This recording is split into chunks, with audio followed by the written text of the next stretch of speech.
আজ রাত পেরোলেই আগামীকাল 21শে জুলাই। ধর্মতলা প্রাঙ্গণে দুদিন আগে থেকেই রাজ্যের দূর দূরান্ত থেকে লোক আসতে শুরু করে দিয়েছে ইতিমধ্যেই। এই 21শে জুলাইয়ের মূল কাণ্ডারি সর্বভারতীয় তৃণমূল কংগ্রেসের মূল কাণ্ডারি তথা রাজ্যের মুখ্যমন্ত্রী শ্রীমতী মমতা বন্দ্যোপাধ্যায়। তিনি একদিনেই বাংলার মানুষের ভরসার মুখ কিংবা একটা দলের মুখ্য প্রতিনিধি হয়ে ওঠেননি। এর পিছনে রয়েছে এক দীর্ঘ লড়াই বলা ভুল, বলা ভালো সংগ্রামের কথা।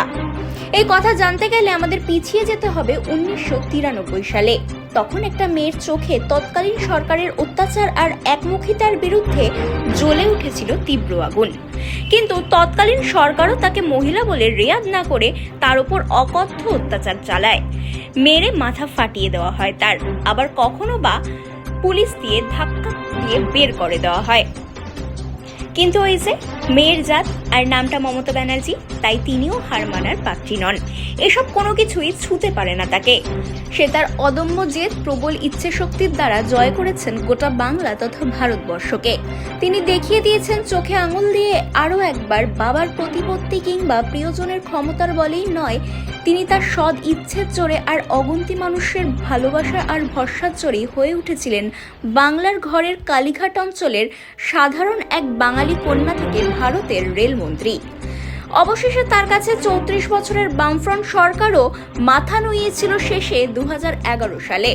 তার পরের দীর্ঘমেয়াদী এবং বিপুল ভোটে জয়ী হয়ে তিনি বর্তমানেও বাংলার মুখ্যমন্ত্রী পদে অবিচল রয়েছেন এখনো। তিনি যেমন বাংলার মানুষের ভালোবাসা পেয়েছেন, তেমনি সমালোচিত হয়েছেন বহুবার বহু বিষয়।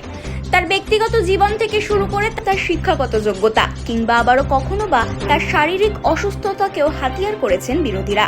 কিন্তু তাকে এসবের পরেও দমানো যায়নি, আর যাবেও না, কারণ ওই একটাই, নামটা মমতা বন্দ্যোপাধ্যায়। দীর্ঘমেয়াদী সংগ্রাম করেন যারা, তাদের হারানো হয়তো মুখের কথা নয়, কিন্তু এই সংগ্রাম করতে গিয়ে তার যে সহযোদ্ধাদের তিনি হারিয়েছিলেন, তাদের সম্মানার্থেই তিনি 21শে জুলাই পালন করে আসছেন এখনো।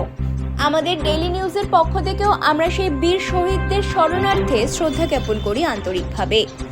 21শে জুলাই অশ্রু সজল রক্তে লেখা নাম, শহীদ স্মরণে রইল মোদের হাজার হাজার সেলাম।